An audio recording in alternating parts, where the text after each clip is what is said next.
They said no one could survive that river, but I saw her standing in it, alive, like she didn't feel the cold at all. And that was only the beginning. When I saw the figure in white standing waist deep in the icy water, my vision blurred, because I understood this was no accident. I was trudging back from a lone hunt at the river's bend, cold creeping under the seams of my coat, when an otherworldly howl sliced through the winter dusk. It wasn't the ragged cry of a wounded animal, nor the call I'd learned to recognize in domestic dogs. It was something ancient, resonant, and far too deliberate to be mere wildlife. My rifle pressed against my shoulder felt suddenly absurd, as if I'd brought a toy to a storm. I paused at the tree line, breath steaming in ragged clouds. The howl came again, closer this time, echoing along the frozen banks like a summons. Heart hammering, I edged forward, boots crunching against the frost-hardened snow. The river lay half-frozen, shards of ice cracking under the current's slow insistence. And there, just beyond a jut of rock, I saw her. A girl, or a woman, swathed in a gown the color of fresh snow, standing motionless to her waist in the black water. Her hair, dark as oil, clung to her cheeks and neck. She barely moved, as if carved from the ice itself. Every instinct screamed at me, turn back, leave her to nature. Yet something in her posture, fragile but steadfast, drew me like a magnet. I waded in, the sting of freezing water biting through my trousers. My hands trembled as I reached for her shoulders. She sagged against me, weightless and limp. I dragged her toward the shore, each step a battle against the current and my own rising panic. When I finally hauled her onto the bank, snow crunched under our bodies. I crouched beside her, fumbling for a spare blanket from my pack. "What happened?" I whispered, voice cracking. "Who are you?" Her lips parted and she drew a ragged breath. Her eyes fluttered open, pupils dark as the river's depths. For a heartbeat, she stared right through me. Then, with a voice so soft I leaned in to hear, she murmured, "They will come. Don't be afraid," and slid back into unconsciousness. I wrapped her in the blanket, checking her pulse. It was faint but steady. My mind raced. City girl on a frozen river, hypothermia victim. But her words, her knowing tone, churned in my head. They will come. Who were they? I hoisted her onto my shoulder, careless of the rifle now slung inelegantly behind me. Every step toward my cabin was a blur of panic and awe. My heart thudded so loudly I thought she must hear it. Snow drifted down in thick flakes, coating her hair and the edges of the blanket. By the time I reached the cabin door, my fingers were numb, and my breath rattled in my chest.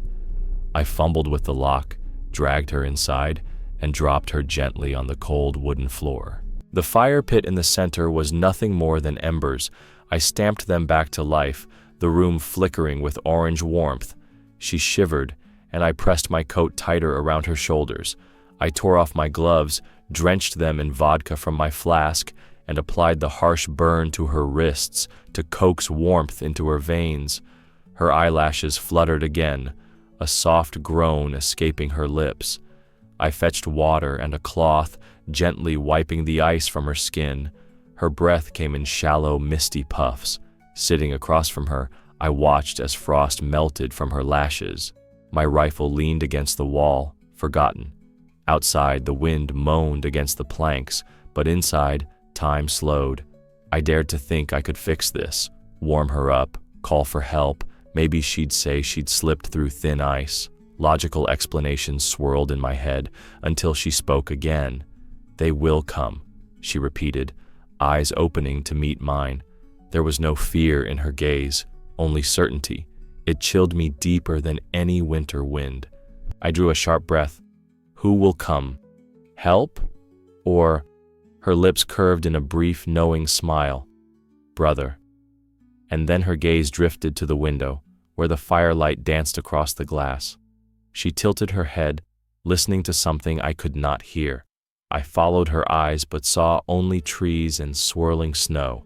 A shiver ran down my spine as if someone or something stood just beyond the glass. My pulse thundered. The hairs on my neck bristled.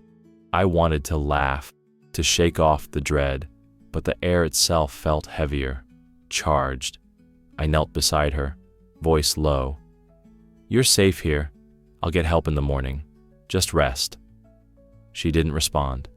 Curled in the blanket, her chest rose and fell in a fragile rhythm.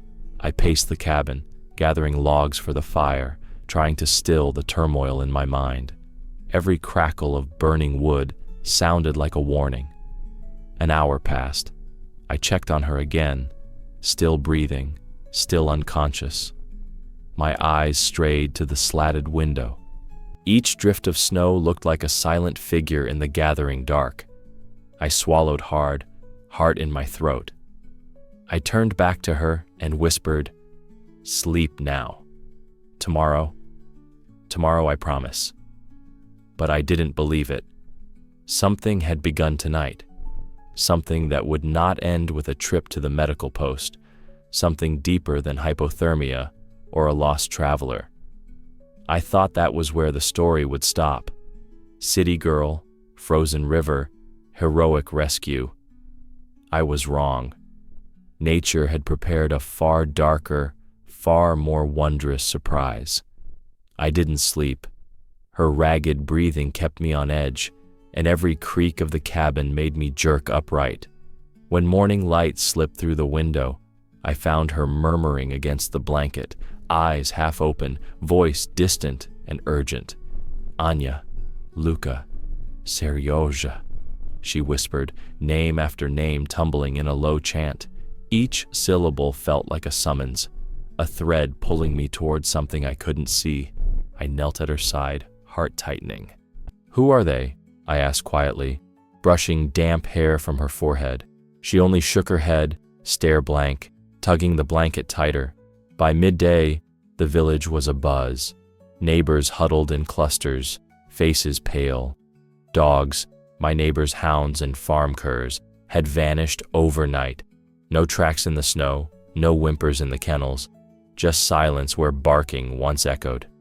I stepped outside, calling my old sheepdog, but only the wind answered.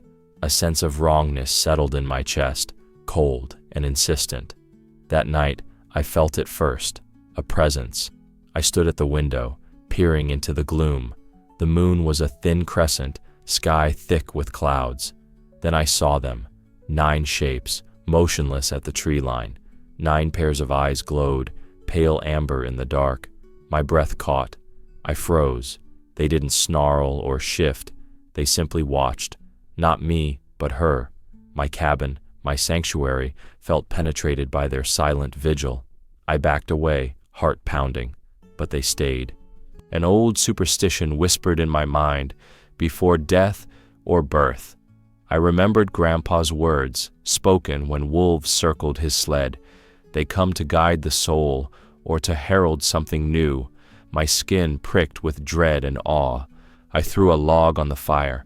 Flames hissed, but I could still feel their gaze. I returned to the window. The wolves were closer now, heads lowered, ears pricked. They were waiting. Inside, she stirred again, her eyes flicking toward the window. I grabbed her hand. "What is this?" I hissed. Her lips trembled into a half-smile. "Nedorochka, Matvi, Varya," she breathed. Then her voice sharpened, urgent. "They're lost. I must bring them home." My heart clenched. Saved her from the river. Now she's calling on ghosts, I thought, my rational mind rejecting this descent into madness. I looked back at the pack. They remained silent, as if understanding every word. Hours passed. I paced, torn between fear and fascination. I wanted to barricade the door, barricade my mind against whatever this was. But I couldn't ignore the pull, the whisper of something ancient in the howl of her voice. At the edge of the clearing, one wolf broke rank. He slunk forward, stealthy as smoke, until he stood before the cabin door. I watched through the frosted glass as he paused, then dropped something at my threshold. A dead hare, Its fur, mottled white and gray, lay at the step, perfectly placed as an offering. I stared. The wolf looked back at me, eyes unreadable. Then he vanished into the tree line, swallowed by darkness. I sank to the floor, the hairs on my arms rising.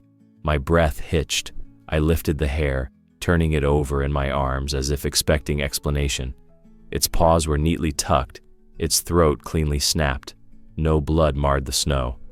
I knelt beside her. This came from them, I said, voice barely a whisper. She sat up, eyes bright with recognition. It's him, she murmured. My brother! A shiver raced up my spine. I wanted to laugh in disbelief, to wake from this fever dream, but she touched the hare's silken ear as though greeting a long-lost sibling. Her eyes filled with tears, tears I couldn't tell if they were grief or relief. They waited for the offering, she said softly, voice breaking. They wanted to know I remember. I tried to steady my racing mind. Remember what? I asked, but she turned away, rocking slightly, as if listening to the rabbit's silent heartbeat. Outside, the forest was hushed. No wind stirred the branches. Even the fire seemed to hold its crackle in reverence. I pressed my face to the window again. No sign of the pack. It was as though they'd dissolved into the night, leaving only their gift. I sat beside her, holding the hare close to her chest. My thoughts tumbled. Hallucination, animal instinct, coincidence. Yet something in her eyes told me this was deeper, a communion between her and the wild. I wasn't sure where the boundary lay between life and legend anymore. I only knew that I was no longer hunter and prey, rescuer and rescued. We were both participants in something greater, orchestrated by forces I could neither see nor fully grasp. I thought this chapter would close with the wolves' departure and the morning sun. I believed I would bundle her up and deliver her to help, then return to my solitary rounds along the river. But nature had prepared another surprise, one that would rewrite everything I thought I knew.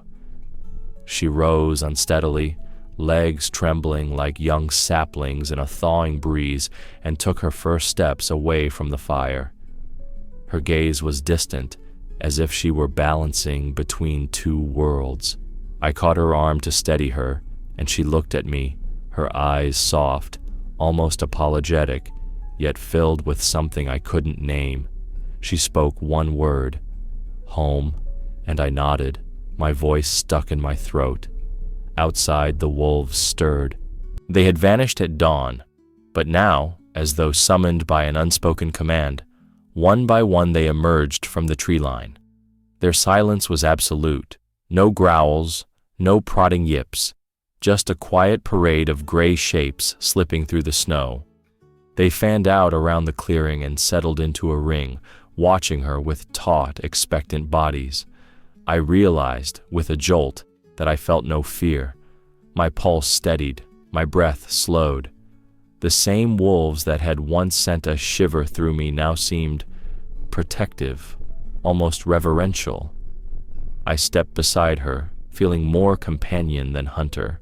She walked forward, each step surer than the last, and the wolves parted like a curtain to let her pass. I followed, heart pounding in awe. She never glanced behind, as if trusting them absolutely, as if they were her family. And in that moment, I understood she was no ordinary woman.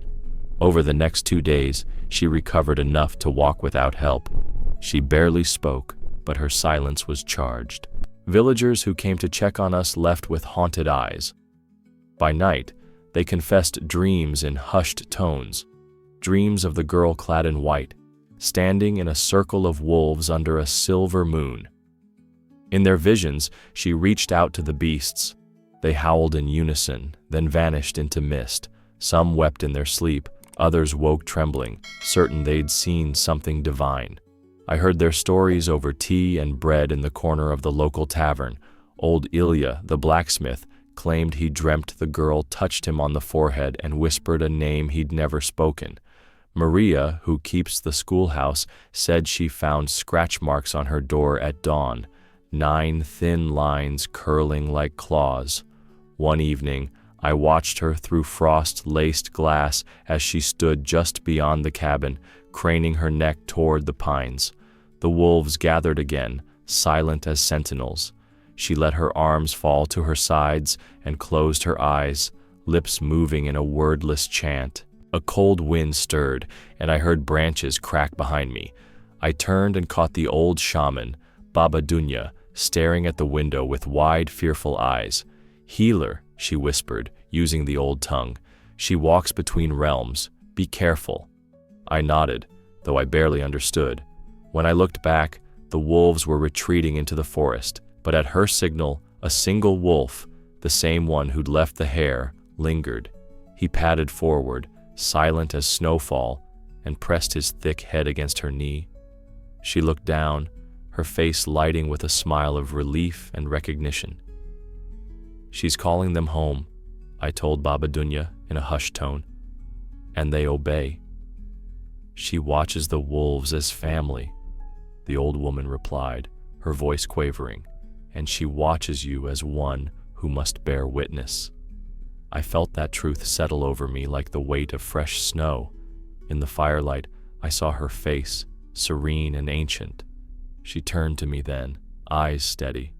"Thank you," she said, voice soft but clear. "For seeing." I swallowed hard, tears prickling in my eyes. "I should be the one thanking you," I managed. That night, under a sky littered with stars, she walked to the edge of the clearing.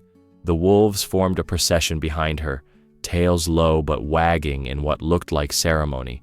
She paused, raised her hand in a delicate wave, and they slipped away into the forest, one by one, until only she and I remained. She looked back at me, silhouette framed by moonlight. "They cannot stay," she whispered, "but neither can I." I stepped forward, but she held up a hand. "This is where our paths part." Her voice cracked, and she looked toward the woods, as if listening for a final farewell. I wanted to ask her to stay, to explain, to become a part of this miracle. But the wolves were calling her name now, a chorus of low howls that felt like echoes from an ancient heart. She closed her eyes, pressed her hand to her chest, and took a slow breath. I watched her join the pack, melting into their folds of fur and shadow. The last thing I saw was her hair, white as driven snow, as she lifted her face to the moon. Then they were gone. I stood alone in the silent clearing, heart pounding with grief and wonder. She had looked at the wolves as family, and at me as someone who needed to see. And I saw. I felt it deep in my bones, that we are all part of something vast, something wiser than we know. The night held its breath for a long moment, before the wind sighed through the trees and carried the echoes of distant howls into the stillness. "I must go. Winter still holds," she said, voice steady but soft, as if she were confessing a truth older than the snow around us.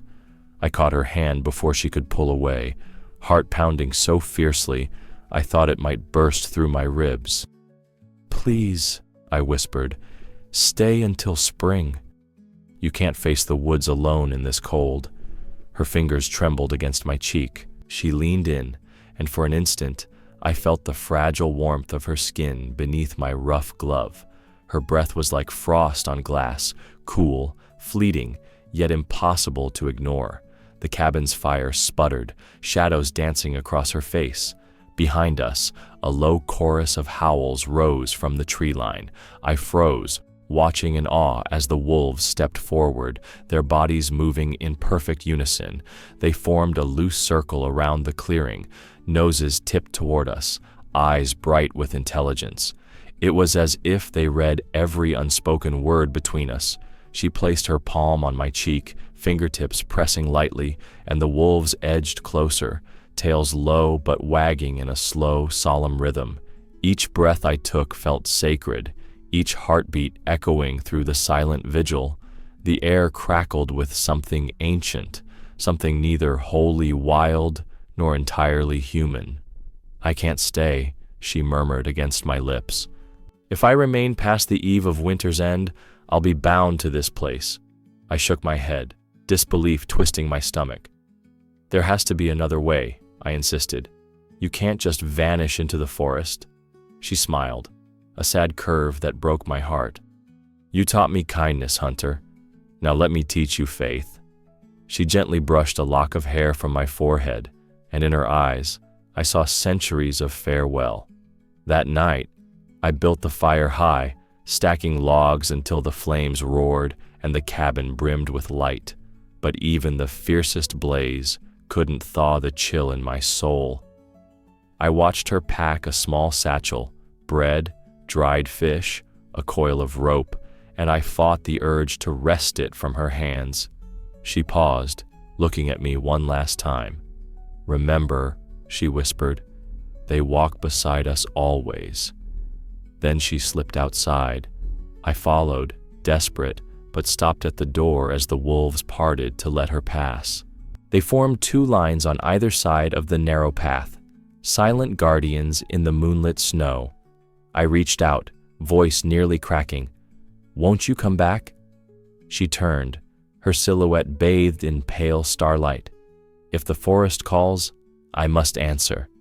Her final words drifted on the wind as she melted into the trees, and the wolves closed ranks behind her, their howls rising in unison like a benediction. I stood alone in the clearing, chest heaving, watching embers fade in the hearth. I thought the story had reached its end, that rescuing her from the river, sheltering her here, and witnessing miracles in the night had been enough. But the forest had woven a final twist I could never have foreseen. When dawn broke, she was gone. No footprints led away, no trace of her passage through the snow. Only the wolves remained, sitting in a silent ring around the cabin, heads bowed as though in mourning. I opened the door, stepping onto the porch, and the wolves watched me with those knowing eyes. One of them, the hairbringer, the pale-fanged witness to the miracle, rose and padded to my feet. He placed his head against my shins and looked up, as if urging me to follow. I hesitated, heart clenched by grief and wonder. The morning light painted his fur in shades of silver, and for a moment I thought I saw her reflection in his eyes. I knelt, stroking his neck. "Where did she go?" I whispered, voice thick. He lifted his snout to the wind, nostrils flaring, then turned toward the depths of the forest. He hadn't been a mere wolf. He had been her sentinel, her witness, her brother. My breath caught. Without thinking, I rose and followed him, each step crunching in the pristine snow. The pack moved like a river of gray and white, winding through birches and pines. Sunlight filtered through the branches, falling in pale beams that danced on the ground. I pressed on, driven by hope and dread both. After what felt like hours, we arrived at a frozen clearing. In the center stood a circle of ancient stones, half buried in ice. The wolves halted, forming a final barrier between the stones and the forest beyond. But at the heart of the circle, I saw her. She knelt on the ice, hands outstretched, face lifted to the sky. Her gown was gone, replaced by a cloak of woven branches and moss that glimmered with frost. She looked smaller somehow, more fragile, yet radiating a power that made my chest ache. When she spoke, her voice carried on the wind. "Thank you, Hunter, for believing when you had every reason to doubt." Tears burned my eyes. "Please," I choked out, "take me with you." She shook her head, sorrow softening her smile. "You have your path among people. Mine lies with the wolves." A sudden gust of wind whipped around us, swirling snow into a blinding flurry. The wolves vanished into the storm, leaving only her silhouette framed by the ancient stones. She rose, step by step dissolving into the haze, until she was nothing but a memory in the cold air. The storm passed as quickly as it came. I stood alone on the ice, heart heavy, breath crystallizing before me. The stones behind me were still, but the world felt forever changed. I lowered my head, fingers brushing the frost-bitten ground. I thought I had saved her. Instead, she saved me from disbelief, from loneliness, from forgetting the old magic. I understood then that some meetings don't end, they transform. And though she was gone, I carried her story in every thump of my heart, in every howl that drifted on the winter wind. I rose before dawn, snow crunching under my boots as I plunged into the forest. My heart pounded with a mix of hope and dread, hope that I might find her trail, dread that I'd find nothing but empty silence. For nights I'd searched, following footprints too slender and erratic to be human, yet too deliberate to belong to any wild creature I knew.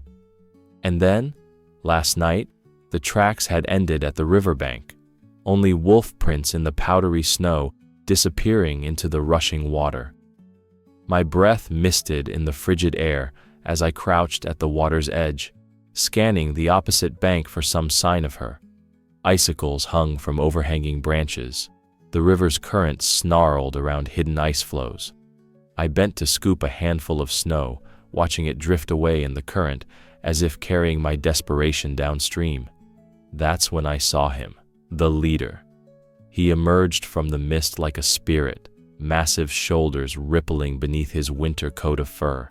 His stride was confident, unhurried, as though he owned this place. I froze, every muscle taut. Our eyes met across the water, golden, ancient, fathomless. For a long moment, neither of us moved. The forest held its breath. I felt my pulse echo through my ears. In that silent exchange, I sensed every ounce of his intelligence and his sorrow. He dipped his head once, a solemn greeting more profound than any bark or howl. Tentatively, I stepped closer to the bank. He didn't budge. The only sound was the river's pulse. I knelt, as if in supplication, and whispered, "Where is she?" The air crackled with my unspoken question. He took another step forward, paw meeting paw, snow spraying like cold sparks. He stopped just several feet away, close enough that I could see the frost in his whiskers. He lowered himself onto his haunches, head level with mine. Then, with measured grace, he laid his heavy muzzle on my knee. A surge of emotion hit me, grief, gratitude, wonder, all tangled together until I couldn't breathe. His eyes, bright and wet, held a flicker of what felt like regret, but also a fierce, steadfast love. I reached out with trembling fingers to stroke the fur beneath his jaw. It was coarse, warm, alive. Tears stung my eyes. "Tell me," I murmured, voice cracking, "that she's safe." My words dissolved in the stillness. He closed his eyes, sighing. A soft exhalation that rumbled through his chest as if carrying the weight of the entire forest. A single tear froze on his cheek, shimmering in the pale light. I swallowed hard, pressing my palm against his fur, feeling the rise and fall of his breath. In that moment, I understood. She had never been lost. She was one with this wild family, bound to them by something older than language, by blood, by spirit. He lifted his head, meeting my gaze once more. I saw in him the echo of her eyes, fierce loyalty, ancient wisdom, and the tender sorrow of parting. His ears twitched toward the upstream current, as though listening for her song. And then, as gently as he had come, he rose. He took a step back, turned, and disappeared into the mist-shrouded trees. I remained kneeling on the bank long after he was gone, hand pressed to my heart. My rifle lay forgotten at my side. The forest seemed to exhale around me, branches settling, birds timidly singing their first notes of morning. The river flowed on, unconcerned with our small dramas. I stood and brushed snow from my coat, every step feeling weightless, as though I carried a blessing given by the wild itself. The truth had been revealed. She existed beyond the boundaries of my world, a creature woven from frost and moonlight, belonging to the wolves she called family. If your heart is racing right now, you understand. Subscribe to the channel. Here we share the truth, what you can't explain, but must feel. I made my way back to the path leading home, the forest's hush following me like a benediction. I knew I would never forget the look in that wolf's eyes, the press of his muzzle against me, or the knowledge that nature remembers every soul it touches. If you also believe in a special bond with animals, type, "We are not alone in this world."